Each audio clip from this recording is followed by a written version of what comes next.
Youth rarely passes without regrettable mistakes, almost everyone does something thoughtless at least once. But it's fortunate that most don't commit such horrific acts that make mothers and fathers regret their child was ever born. The year 2015 became a defining one for 8-year-old Madison Middleton, whom loved ones affectionately called Maddie. The girl lived with her mother and father as their only daughter. The family had settled in the Tannery Arts Complex, located in the city of Santa Cruz in California. The tannery stood out for its concept. It was a residence for creative families with moderate incomes, designed in a loft format. Besides living spaces, the property included a theater stage, artist workshops, and dance studios. This fostered a tight-knit community where residents knew each other well. It seemed there were all the conditions for harmonious living, creative fulfillment, and raising a new generation of artists. Children from resident families played freely in the courtyard, interacting without fear for their safety. Security was guaranteed by constant video surveillance, a fence around the property, and guards who controlled access for strangers. Madison showed creative abilities and talent from an early age. Drawing was her passion, and she created fascinating stories based on her own artwork. The child was notable for her empathy and sociability. Complex residents nicknamed her Chatty Maddie. Making friends came effortlessly to her. She could connect with anyone she met. The girl had a special fondness for wolves. They were what she most often drew on paper, dreaming of decorating her entire bedroom with images of these animals. The Tannery Complex's location was noted for its peace and comfort. It was among several similar buildings that attracted families with children. The Middletons had moved here right after their wedding, planning a peaceful life and raising their children. But fate had a terrible trial in store for them. On Sunday, July 26, 2015, the girl spent the day with her family, preparing for the new school week. That day, her mother was visited by a friend, and the women decided to enjoy some board games. At first, Maddie joined in the fun, but soon she lost interest. The child had recently received a white scooter as a gift, which she wanted to try out in the courtyard. Her mother gave permission. Her daughter regularly played alone, as the area was secure and parents didn't worry about their children. After noon, Maddie went out to the inner courtyard of the residential complex to ride her scooter and show off the new toy to her peers. There were several hours until dusk. Several residents noticed her before 4 p.m. The schoolgirl was riding carefree, with no sign of trouble. Meanwhile, her mother periodically looked through the window, watching her daughter's activities. Sometimes other children would run up, with whom Maddie happily chatted and let ride her new vehicle. The situation appeared completely normal. Around 5 p.m., Laura looked out the window again. Her daughter was talking with a peer friend. The woman had no idea she was seeing her child for the last time. Only a few minutes passed when the mother was seized by an uneasy premonition. She looked out the window again and saw that Maddie had vanished. The woman decided to go outside to look for her daughter and ensure her safety. The mother thought she had run into some acquaintance and stepped aside to talk, which is why she couldn't be seen. But when the young woman got to the courtyard, she realized with horror, the girl was nowhere to be found. The mother searched the entire area, loudly calling her name several times, but received no answer. The woman tried to control herself, not to panic. She kept trying to convince herself that her daughter might have run into a friend and gone to her home without warning. Although this was uncharacteristic behavior for Maddie, other possibilities seemed even more improbable or terrifying. Within the complex, there were approximately 100 units. The woman began visiting acquaintances, friends, and her daughter's school friends, questioning neighbors. Even after speaking with everyone closely familiar with the Middleton family, who had small children, the girl couldn't be found. The situation was becoming threatening, so she decided to report Madison's disappearance to the police. However, law enforcement showed no particular concern, as the child's disappearance didn't meet the necessary criteria for immediate response. The mother gave detectives a detailed account of her daughter's day. She provided photographs and a comprehensive description, including clothing.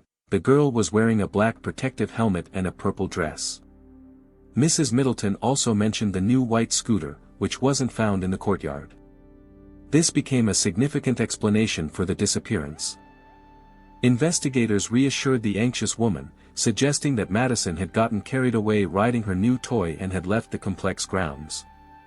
Certainly, this also posed danger. The schoolgirl was only 8 years old, and it was already getting dark outside. The option of running away from home wasn't even discussed, as the girl was too young and hadn't taken any personal belongings. She had no motives or reasons to run away. Understandably, the woman hadn't managed to visit all 100 apartments. Police officers responded to the call, arrived at the complex, and began questioning residents. Unfortunately, as with the worried mother's questions, people stated they didn't know where the child was. After this, detectives began reviewing surveillance camera footage. They simultaneously made efforts to comfort the mother, who was desperate with fear. She insisted that such behavior was uncharacteristic for the girl. She was very worried and hoped for an Amber Alert to be issued. But the police weren't in a hurry. Maddie had never left the inner courtyard before, hadn't even expressed such a desire. The complex had everything necessary, including friends and companions. Maddie was indeed spotted on the video recordings. Until 5:07 p.m., she was simply riding around the courtyard, talking with other children. But then something seemed to catch her attention. She rode off to the side on her scooter. What exactly interested Maddie remained unknown. Most frightening was that the girl ended up outside the camera's field of view. Many complex residents were away from home, and no eyewitnesses to her departure were found. It was from this moment that suspicions about the disappearance began to take real shape. Police officers tried to find out if the girl had friends who might live outside the complex. But relatives denied this. A few school acquaintances lived in the city, but she didn't maintain friendships with them. They were still checked to be sure, but the schoolgirl wasn't found there. Large-scale search operations began, involving the Santa Cruz Police Department. A unit with specially trained service dogs was brought into the case. Unfortunately, it was getting dark, and during the evening, they couldn't find a single trace of where the child might have gone. Night searches seemed hopeless, but carrying people along with the Middleton family didn't stop looking for the girl. However, all efforts proved fruitless. With the coming of morning, search activities resumed. About 50 law enforcement representatives set out to search, including canine units. They went door to door again, paying special attention to those that were empty and hadn't opened the previous evening. Additionally, residents were asked to open their garages, and dumpsters were inspected. Every corner of the residential area was examined, but nothing important was found.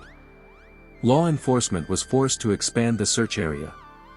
Eventually, a press briefing was organized, during which the disappearance of the 8-year-old schoolgirl was announced. Police representatives also emphasized that the entire complex area had been searched, but with no results. At that point, approximately 5 square miles around the residential building were being searched.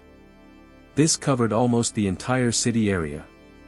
It became obvious that events were developing uncontrollably, and the Middleton family's worst fears were beginning to come true. Therefore, it was necessary to bring in additional resources.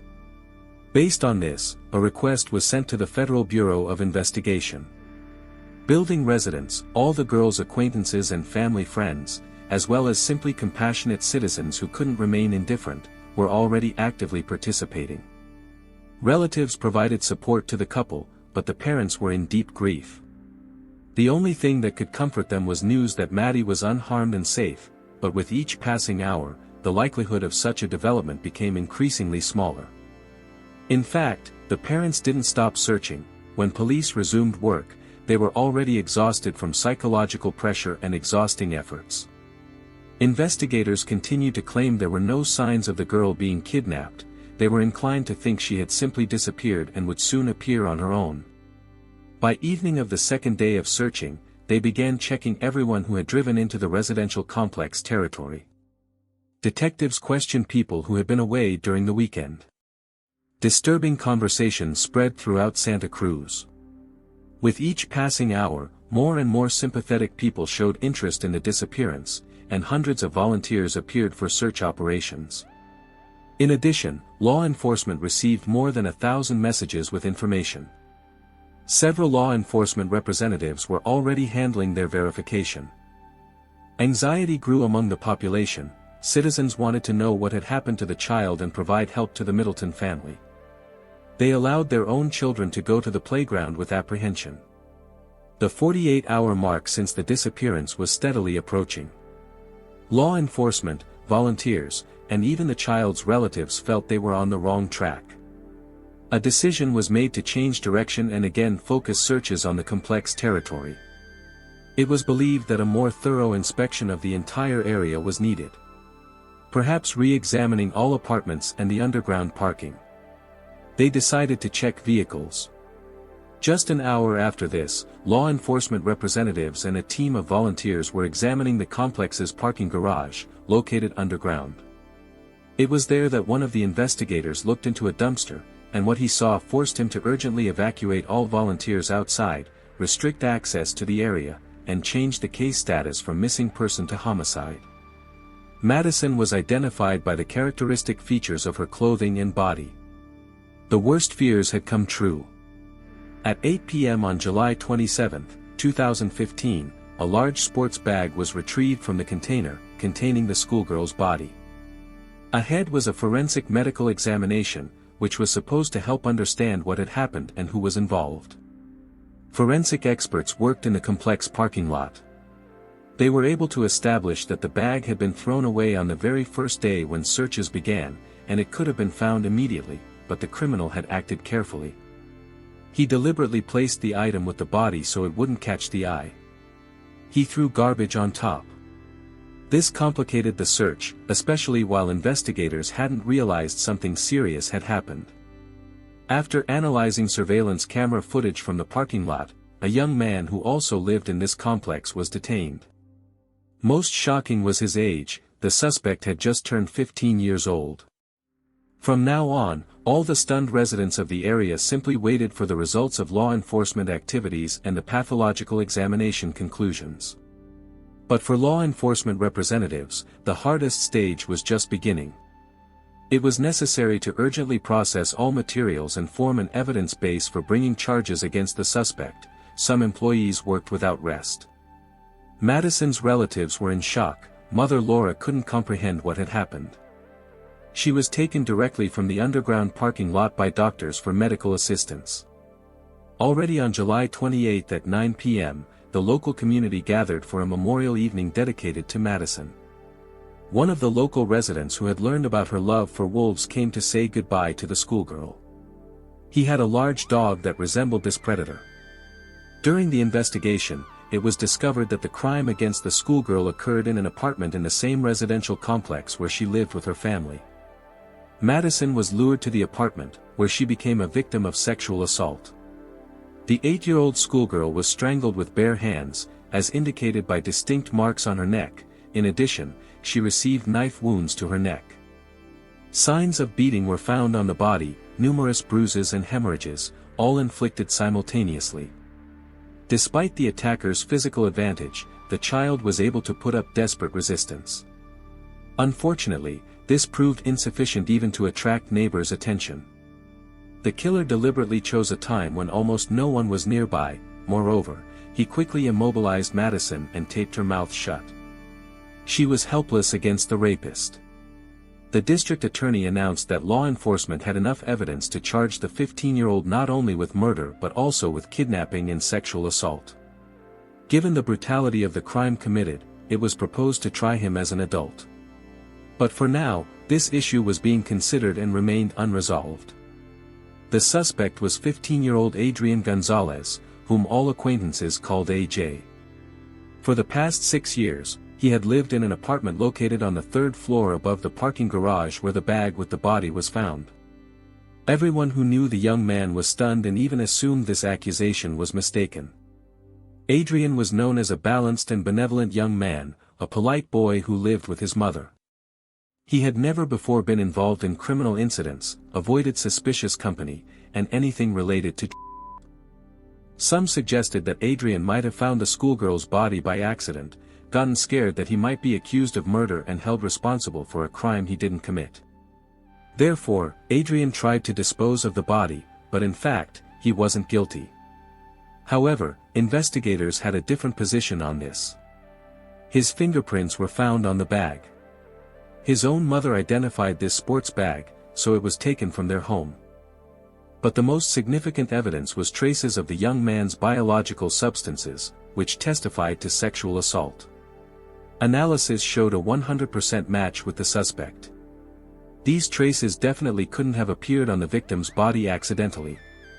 Adrian very easily made contact with children, demonstrated how to perform various tricks on a skateboard, and even gave piano lessons. All neighbors and adults treated him with respect, not suspecting how close they had let a potential killer get to them. When detectives began investigating the young man's biography, they immediately noticed alarming signs. Analyzing his social media profiles, law enforcement found numerous disturbing posts he had made. They were ambiguous and cruel, covertly indicating harm to people, animals, and himself. The investigation found people whose testimony confirmed the worst assumptions. One acquaintance said that Adrian had cruelly treated his dog for many years, deriving pleasure from it. Several witnesses confirmed that the young man had a tendency toward cruel treatment of animals. A close friend of the suspect testified that he had repeatedly expressed intentions to jump from a high-rise building or take his life in other ways. In the past, the boy sometimes engaged in theft, justifying it by difficult financial circumstances, although his mother claimed the family lacked nothing. Law enforcement's attention was drawn to Adrian when he was carefully watching the work of the search group examining the parking area. The young man kept his distance, although he had previously expressed readiness to help in the searches. His noticeable nervousness peaked when law enforcement pulled the bag with the body from the dumpster. At that moment, the boy suddenly started to run. From the beginning, he actively participated in the search operation while categorically objecting to searching the underground parking lot. Now it became clear that the suspect showed such interest to control the course of the investigation and try to throw investigators off the right track. As soon as Adrian tried to escape, he was immediately detained. The young man brought to the station for questioning was obviously hiding information. Despite the absence of a confession and investigators' existing suspicions, they initially decided not to pressure the teenager. This was done to prevent future defense appeals regarding coercion. Detectives also counted on the boy's voluntary confession. The first step was a search of Adrian's residence. There they found physical evidence of the crime. Forensic experts discovered blood traces, which were immediately sent for laboratory analysis. Test results established the blood belonged to Maddie. Having obtained significant evidence, investigators increased pressure on the teenager. According to detectives' version, Adrian lured the girl to his residence, probably offering ice cream. Once alone with the victim, he turned on loud music, attacked the child, first taping her mouth shut. Traces of it were found on her lips. Adrian brutally beat the girl and, looking into her eyes, strangled Madison for 30 minutes until she lost consciousness. After the victim stopped showing signs of life, he committed sexual assault. He then placed the body in a large sports bag, but before carrying it out of the apartment, realized the girl was still alive.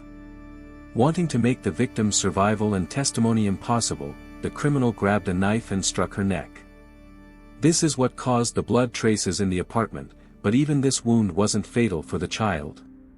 According to forensic medical examination conclusions, Maddie died from positional asphyxia. This indicates that in the dumpster, the body's position made normal breathing impossible. The airways were blocked, which led to the girl's suffocation. The victim and criminal knew each other well, so Madison trusted AJ and went to visit him without hesitation, and the criminal cynically used the child's trust. The district attorney insisted on the necessity of trying Adrian as an adult due to the exceptional brutality of the crime. In his conviction, this teenager, despite his young age, posed a serious threat to the public. The absence of life imprisonment would inevitably lead to new victims. After considering the prosecutor's arguments, the judge agreed with his position, a decision was made to hear the teenager's case in the general order for adults. The defendant did not plead guilty. His defender actively sought to return the case to juvenile justice jurisdiction. An expert brought in by the defense claimed that Adrian suffered from a deficit of empathy and emotionality due to autism spectrum disorder. That's why the defendant systematically minimized the seriousness of his actions. Regarding motivation, the same specialist reported that Adrian had been viewing pornographic material since childhood.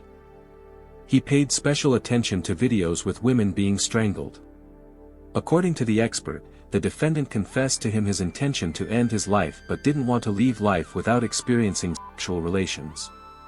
At the same time, he wanted to commit something so terrible that it would push him to suicide. The prosecutor expressed doubts about this version, emphasizing the absence of any suicide attempts by the defendant. The prosecutor categorically rejected the credibility of such a theory. State legislation underwent changes. First, amendments were made giving the judge the right to decide on the possibility of holding the accused accountable as an adult. Later, a bill was passed prohibiting the trial of 14 to 15-year-old teenagers in the general order for adults. This caused an extremely controversial trial. Initially, Adrian was convicted as an adult and sentenced to life imprisonment. However, the defense didn't stop fighting. The lawyer emphasized the teenager's difficult life circumstances, domestic violence, and social problems of the Gonzalez family. The defendant talked about failing exams and the inability to complete his education, suffering from low self-esteem and bullying from classmates. The accused also claimed frequent lack of supervision. In particular, in 8th grade, he spent many nights alone in the apartment when his mother stayed with her partner. However, everyone who knew Adrian and his mother closely refuted such claims. In early childhood, the boy's biological father indeed showed cruelty. But his mother immediately ended the relationship as soon as the aggressive behavior became systematic. The woman was a worthy person, worked hard. Children were the main priority of her life. Adrian was surrounded by care, love, and attention. The mother made every effort to provide him with a decent life. The defender continued to claim that during her marriage, Adrian's mother went through a difficult period and had problems with alcohol addiction. However, at the time of the crime, all this was in the distant past. The woman overcame the addiction after divorcing her abusive husband. The prosecutor defended his position. Despite unpleasant episodes in the teenager's life, they weren't as traumatic as other children's experiences. Meanwhile, other children don't turn into ruthless killers and rapists. Adrian clearly had a natural inclination towards such actions. Notably, the mother was so stunned by her son's act that she refused to testify in his defense during the trial. The lawyer continued persistent work. His efforts began to yield results. Fearing a softening of the court decision, the deceased girl's parents took active measures. A petition was created against reducing the criminal's responsibility due to his young age. The document was signed by thousands of caring citizens. Unfortunately, the petition had no impact on the situation. As a result of lengthy debates and numerous appeals from Adrian's defense, the state Supreme Court decided to transfer the case to juvenile court. The initial court decision was overturned. This happened in 2018. Up to this point, for several years, Adrian had been in a county correctional facility designated for adult criminals. Support for this decision was expressed by a group of experts who, 9 weeks before the appeal was approved, recognized the young man as fully suitable for participation in a rehabilitation program for minors who had committed murder. Court hearings were scheduled for April 2021. Until then, he continued to deny his guilt, following his defender's recommendations. However, this had little weight against the available irrefutable evidence. On the eve of the new trial, Adrian radically changed his position. He pleaded guilty on all counts of the charges brought. In total, there were 6, including kidnapping, sexual assault, and murder. During sentencing, the juvenile offender made a statement expressing remorse for what he had done. He apologized to Madison's family and expressed hope that someday they would find the strength to forgive him. In response, Maddie's relatives noted they had no alternative but to do so. The deceased's family didn't want this pain to continue poisoning their lives forever. The girl's mother had suffered from depression, anxiety, and post-traumatic stress disorder throughout all these years. The woman even lost the ability to work. All this burden fell on her husband's shoulders. He was forced to work for two, although he himself was going through hard times and deeply loved his daughter. According to the adult justice system, the killer faced 126 years to life imprisonment without the possibility of parole. However, legislation regarding juvenile offenders provided for much lighter punishments. Thanks to the case review, Adrian received the possibility of release after 10 years, when he reaches 25 years of age. He could be released in 2025. A specialist conducted several meetings with the killer and concluded that he had a low probability of committing another serious crime and showed no signs of psychopathy. Of course, such decisions caused outrage among city residents and all caring citizens. People demanded strengthening California's current legislation, as all this seemed like a mockery of justice. Numerous voices claimed that such a crime couldn't have been committed by a mentally healthy person capable of rehabilitation, especially in just 10 years. The requirements for lifetime registration as a person prone to sexual crimes, as well as payment of $22,000 compensation to the Middleton family, also seemed unconvincing. Maddie's grandfather expressed his objection. He didn't accept Adrian's apology and stated that this legislative amendment, which gives such dangerous criminals the possibility of release, would have tragic consequences in the future. Such criminals, in his opinion, have an increased risk of recidivism and will commit new murders. As a result of all these tragic events, a strong emotional bond formed between the mothers of the killer and his victim. The woman was so shocked by her son's action that she completely disowned him. Adrian's mother repeatedly stated that for her, her son died along with Madison. The deceased girl's mother believed she wasn't responsible for her son's actions. Both women supported each other. Neighbors often observed them sitting together and crying. In memory of the deceased Madison, a memorial was erected in the form of a wolf howling at the moon. The girl loved these animals very much. The mothers of the victim and the killer regularly spent time at this monument together. In February 2025, the parole board decided to deny Adrian's release. He will remain in prison for at least another 2 years, after which he will have the right to reapply for parole. Unfortunately, the tragic events didn't end there. Madison's body was cremated, and her father kept his daughter's ashes in his car. The man had found his way of coping with the unbearable pain of loss. This gave him strength to continue living. However, several years after the tragedy, the car was broken into and stolen along with the ashes, which were then thrown away. The Middleton family lost the opportunity to keep the last piece of their only child. Please write your thoughts and reactions in the comments below. For those who are new here, subscribing is the best way to stay updated on future content. Also give a like please. Take care of yourself and your loved ones. Thank you for your support during this difficult time. Until next time, friends.